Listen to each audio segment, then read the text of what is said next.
Olá pessoal, tudo bem? Quem vos fala é o professor Salomão. Pessoal, vamos dar, portanto, seguimento às nossas atividades. Pessoal, nesse sentido e consequência, vamos dar continuidade ao tema anterior.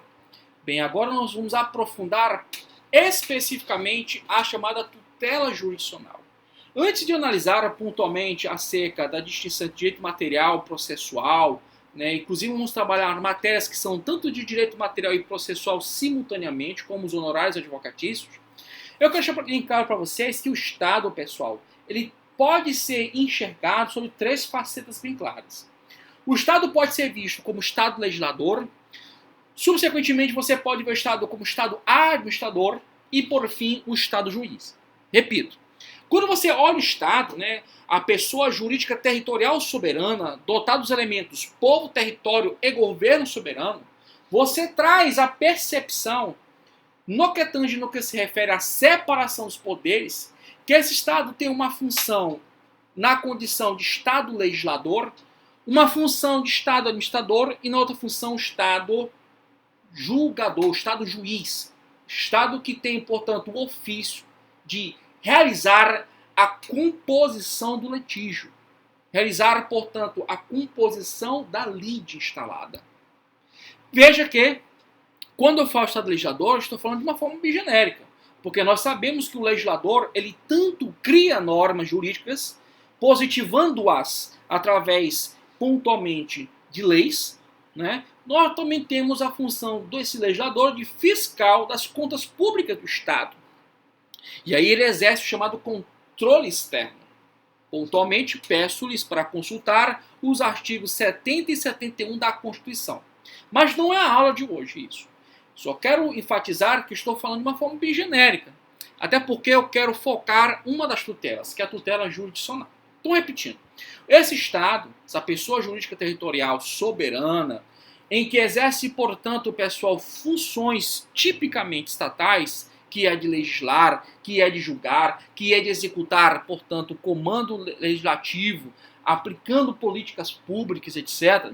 Nós temos, portanto, três facetas mínimas do Estado. Não é à toa que lá no artigo 2º da Constituição, peço-lhes para você consultar, vou fazer aqui uma fala mental, diz o seguinte: são poderes da União, independentes e harmônicos entre si, o legislativo, o executivo e o judiciário. Bem, desse contexto e consequência, o Estado exerce essas funções, que são funções estatais típicas. Não olvidando funções estatais atípicas naquela função pontual. Tá? Eu posso ter, por exemplo, dentro do Poder Legislativo, uma função estatal atípica para aquela função de licitações, por exemplo. Contratações que necessitam de licitações, evidentemente. Eu posso ter um concurso público, que não é uma função típica do legislador. O legislador não é aquele que gerencia a máquina estatal, a máquina pública e organiza o sistema de RH interno da entidade.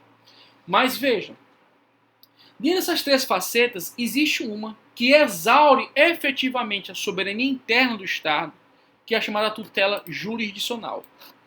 Bem, pessoal, a tutela jurisdicional ela tem como função básica ou basilar a composição da lide. Vou repetir.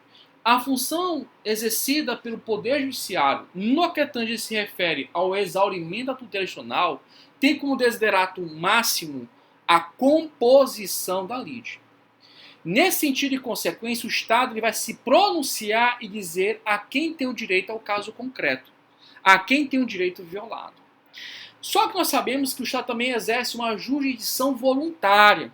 E ali ele se comporta, pessoal, praticamente como um administrador. E muitas vezes até mesmo, pessoal, viabilizando a concretização de direitos, sem que haja, pessoal, um conflito de interesses. Nós vamos ver que, inclusive, essas partes que vão compor essa relação jurídico-processual, sequer autor e réu, são interessados. Pessoas interessadas que estão ali simplesmente para ter um provimento judicial, para ter uma decisão judicial, para que haja a concretude de um direito estando estampado na lei. Nós vamos pontuar futuramente, falar das situações de emancipação, situações da interdição e etc, pessoal. Tá? Bem, O que importa pontualmente é estabelecer uma distinção entre o direito material e o direito processual. Eu sei que eu já havia falado disso anteriormente, mas é que eu quero fazer umas pontuais distinções bem claras no que se refere, pessoal, à relação jurídica de direito material e à relação jurídica de direito processual. Bem, o direito material, o direito substancial, o direito substantivo, pessoal, faz referência a uma série de direitos e de deveres atribuídos a todo cidadão, a todo sujeito de direito. Se você for pesquisar lá no Código Civil, no seu artigo 1º, diz o seguinte: toda pessoa é capaz de direitos e deveres na ordem civil. No Código Civil de Bevilacqua, de 16, ele fazia uma colocação, à época, justificar, mas atualmente completamente absurda, que é a colocação da expressão todo homem, né? Uma conotação completamente preconceituosa, pensamento de época. Só que atualmente já tem atualização devida, o nosso Código Civil atual, Lei 10.416 de 2002, já usa a expressão correta, coerente e justa, que é toda pessoa. A expressão pessoa vem de persona, que significa máximo envoltório, e tem toda uma liturgia que envolve os termos. Mas o que eu quero pontuar é que o artigo 1º do Código Civil diz o seguinte, que até é fácil de memorizar: toda pessoa é capaz de direitos e deveres na ordem civil. Ou seja, todos nós temos direitos e deveres no sistema jurídico. Direitos para o quê? Direitos para contratar, para você permutar um bem, doar um bem, casar-se, indicar um domicílio como seu, ou seja, de você viver em sociedade. E todo esse caleidoscópio de direitos e deveres são implementados ontologicamente por lei. Lei é um instrumento que vai exaurir direitos e deveres. Por outro lado, pessoal, nós temos o direito instrumental processual.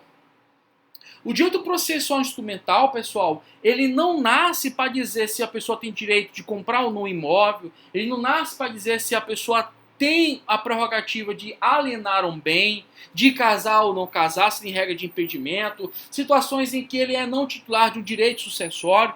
O direito processual instrumental, ele não fala da vida cotidiana das pessoas. São matérias que não envolvem o ordenamento civil das relações jurídicas materiais humanas.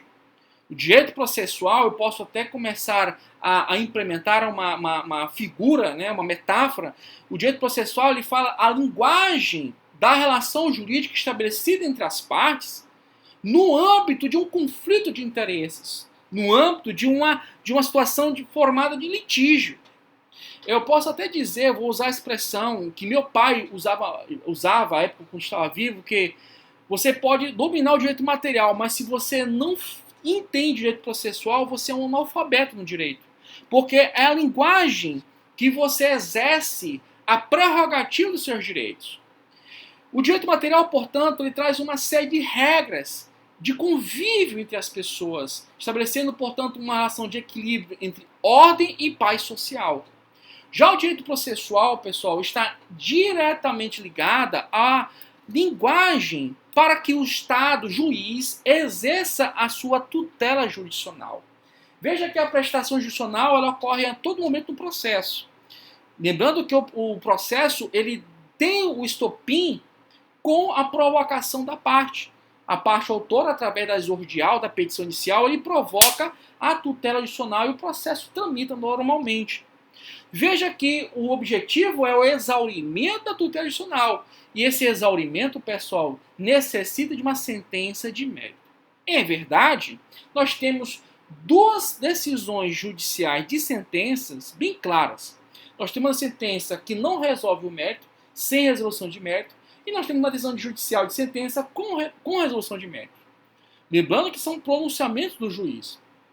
Mas o desiderato da tutela jurisdicional, pessoal, indiscutivelmente, é a resolução do mérito. Né? É chegarmos a identificar, o Estado juiz perdoe-me, a identificar a quem compete o direito.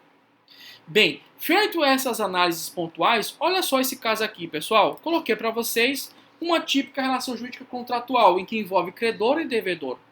Veja, pessoal, que a relação de crédito, ela supera, nesse sentido, uma necessidade de taxatividade de uma ação judicial a indicar a tutela desse direito. É por isso que nós vamos ver pontualmente que nós afastamos, né, já há muito tempo, na literatura do Código Civil 16, lá no seu artigo 75, lá do Código Civil 16, que fala categoricamente, né, de uma forma bem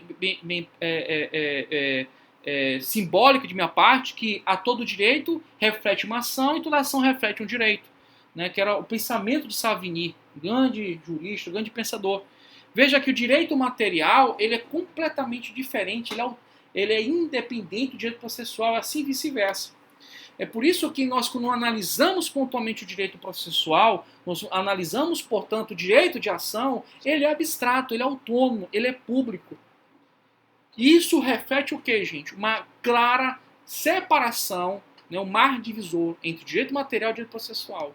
Direito material, mais uma vez, está ligado ao quê, gente? Está ligado às circunstâncias de direitos e deveres para o convívio harmônico e a paz social.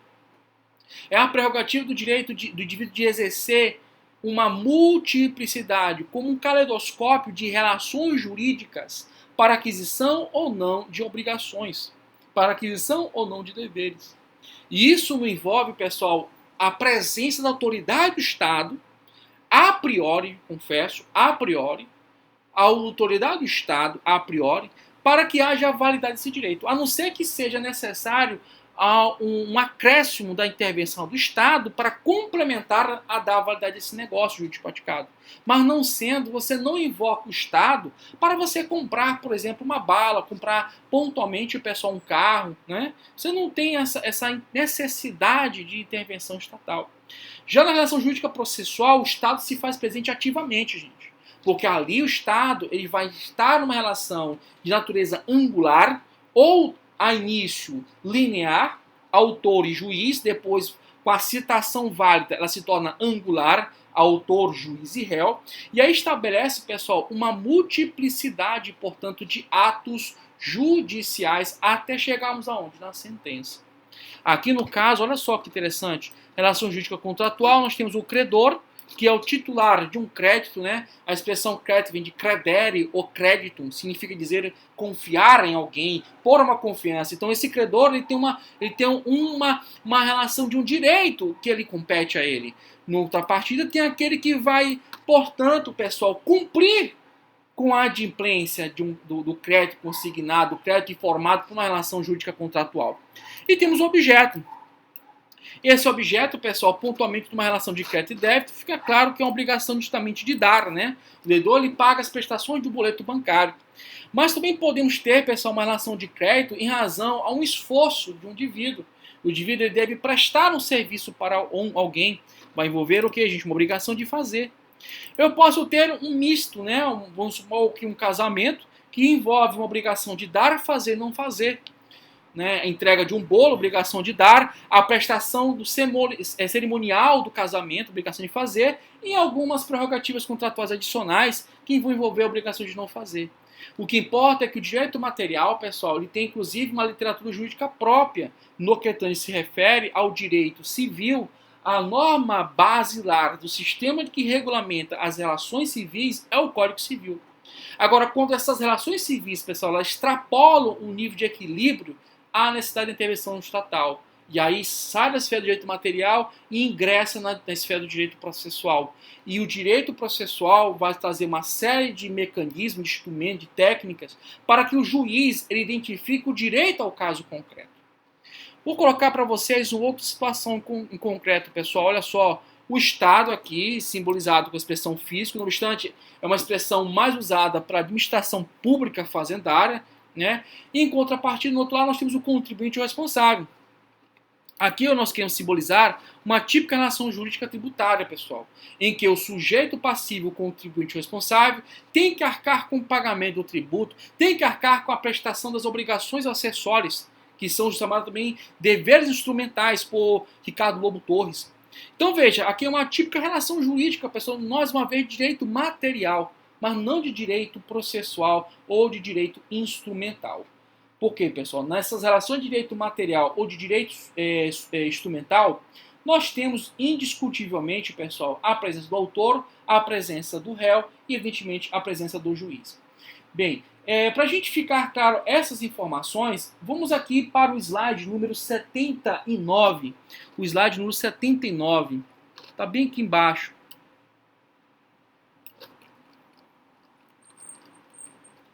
Bastante coisa, né, gente? Slide 79. Já vou falar disso aqui, né? Só um instantinho. A gente já mata isso aí. Aqui uma outra situação. Ó, pessoal, aqui. Bem, veja que na relação jurídica, fazendo um paralelo entre o direito material e o direito processual instrumental, eu tenho sujeitos completamente diferentes.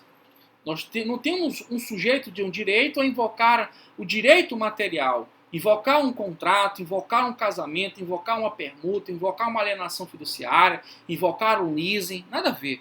Aqui nós temos a necessidade de um terceiro a vir nessa relação para resolver um conflito de interesses, uma linha instalada. Então veja, pessoal, como é que ocorre essa formação da relação jurídica processual? Evidentemente, tem que ter a iniciativa de uma das partes, que é o autor, protocolando exordial. Está lá no artigo 312 do CPC. E aí vai fazer o que, gente? Vai estabelecer uma relação jurídica o quê? Entre o autor e o juiz, inicialmente, e o juiz vai fazer a citação válida para termos o que, gente? Uma relação entre autor e réu. Essa combinação aqui. Isso é uma relação jurídica processual. E vamos ver, pessoal, seguindo com toda medida, com toda crivo de respeito a quem entenda de forma contrária, nós seguimos também uma corrente da existência de relação jurídica angular, que também é processual. Então, é possível uma relação jurídica processual angular, ou não angular, perdoe-me, uma relação jurídica em que não haja a presença do réu? Sim. Inclusive, a formação do contraditório diferido. Aqui, perdoe-me, gente, olha só. Eu posso ter uma relação jurídica processual linear não angular? Posso. E, inclusive, vai desaguar no chamado contraditório diferido, que é o exercício do contraditório, pessoal, sem que haja a prima facie, né, no início da relação, a presença do réu. E isso é muito comum nas tutelas provisórias, gente, tá? E aí nós temos a relação jurídica de índole linear ou não angular. Tudo bem, pessoal? Tranquilo? Bem, vamos voltar, portanto, lá ao nosso slide inicial da nossa matéria. Vamos voltar. Bem, então voltando aqui nesse contexto, falei do direito material, do direito processual. Agora tem matérias, pessoal, que ela tanto envolve direito material e processual sobre o mesmo tema. Ou seja, eu tenho direitos que são igualmente processuais e igualmente materiais, simultaneamente. E o exemplo que eu vou colocar aqui para vocês é a questão dos honorários advocatícios. Veja que os honorários advocatícios, pessoal, eles invocam tanto um direito material quanto um direito processual. Por que o direito material? Olha aqui pontualmente dois exemplos aqui, um do Código Civil, que eu trouxe para vocês, e a própria, pessoal, Estatuto da OAB, né, que traz a referência dos direitos aos honorários advocatícios. Bem, pessoal, a não ser que haja uma situação de gratuidade, justiça, uma ação filantrópica, portanto, por parte do advogado, de uma forma altruística, filantrópica, ele não queira receber pelos seus serviços, mas todo advogado ele tem no mínimo, dois direitos a nível de honorários, que são os honorários advocatícios contratuais e os decorrentes da sucumbência, pessoal, e os decorrentes da sucumbência. Agora veja, pessoal, os honorários advocatícios contratuais é aquele firmado entre o advogado e o seu cliente, que pode ser um autor ou um réu. Esses honorários, pessoal, eles são firmados dentro da regência do Código Civil brasileiro. É formado, portanto, entre as partes, um negócio jurídico denominado, pessoal, contrato de mandato. E, nesse contexto, em consequência, é fixado um valor a título de prestação de serviços advocatícios. Vou te dar um exemplo. Tem casos, pessoal, que envolvem, por exemplo, inventário. O advogado, no caso de inventário, é comum, muitas vezes, ele receber de forma fidedigna valores, né, condizentes a prestações de serviços para que ele possa manter a atividade. Né? Vamos supor pontualmente que é um inventário que ele não tenha tantas delongas para a sua resolução. Você pode acordar um valor pontual observando a tabela da ordem de advogado da sua seccional e aí, dentro desse contexto, você realiza o recebimento de prestações condizentes para o acompanhamento do processo e outras diligências pontuais. Né? Aí você cobra por aquele recurso, você cobra por uma diligência que você faz e você vai recebendo valores condizentes aos seus honorários, o valor contratual pontual. Ou você pode fixar um percentual condizente, né, atinente àquela causa, atinente àquela complexidade daquela demanda.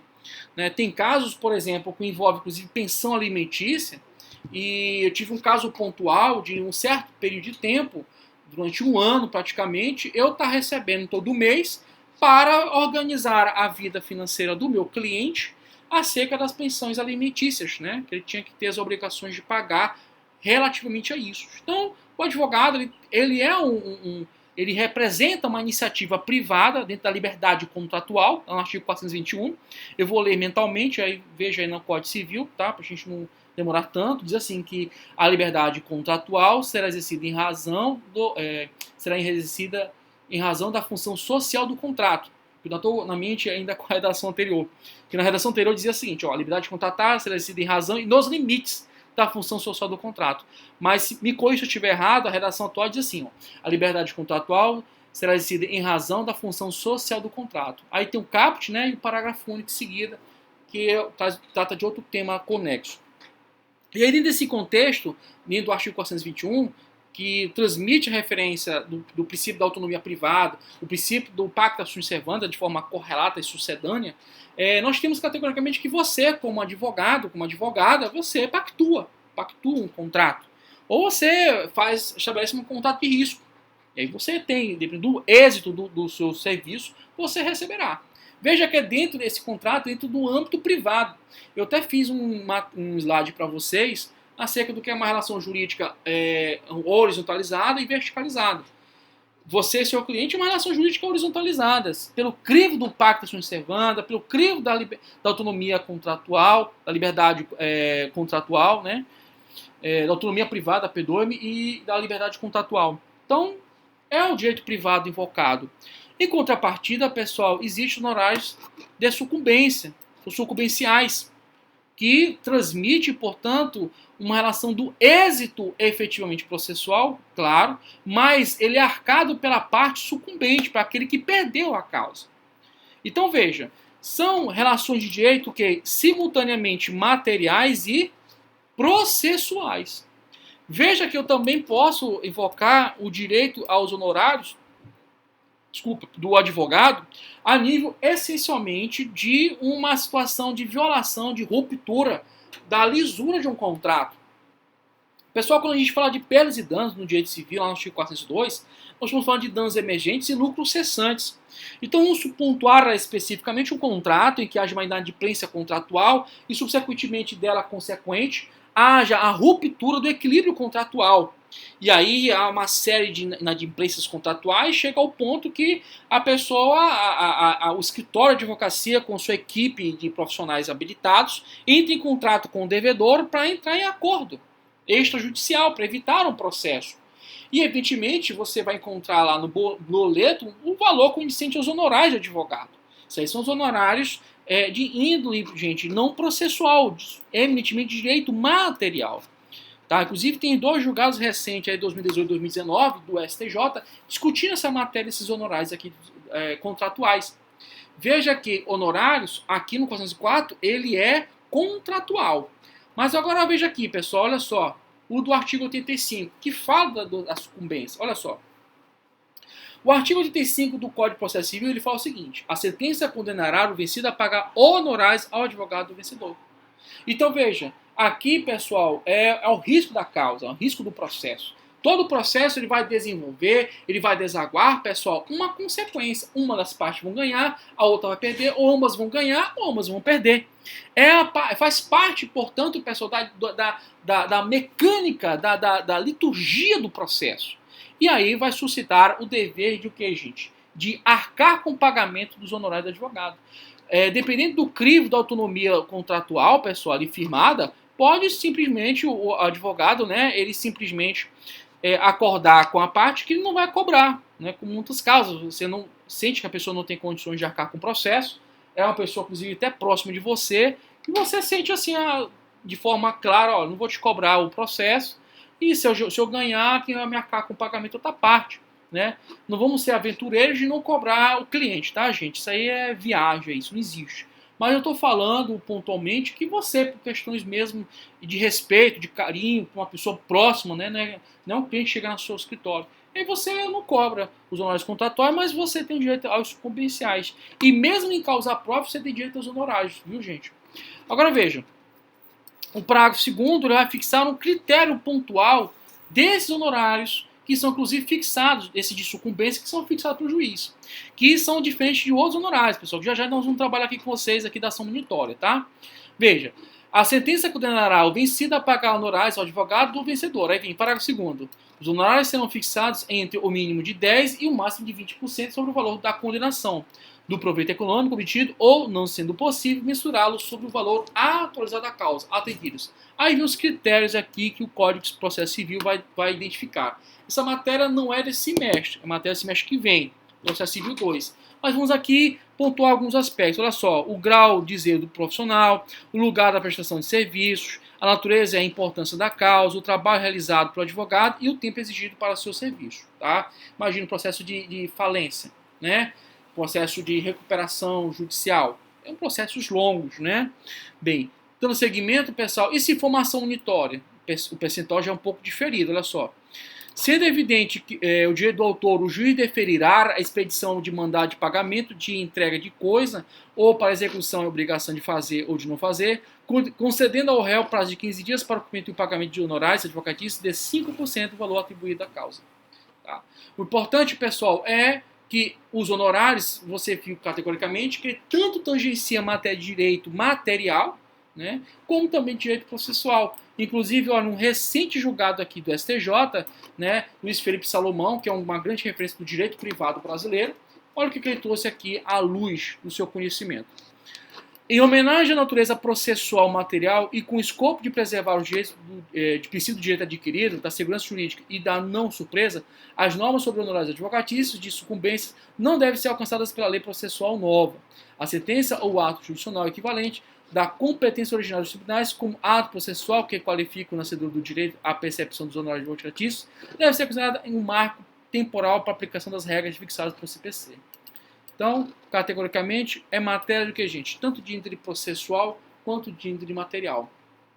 Até porque, pessoal, como fica bem claro na legislação material, os honorários, pessoal, advocatícios estão ligados ao direito de alimentos, né, ao direito da subsistência do profissional. Tudo bem? Independentemente de ser rico ou pobre, o advogado é um direito dele, é um direito material e, de forma correlata e simultânea, processual. Beleza, pessoal? Tranquilo?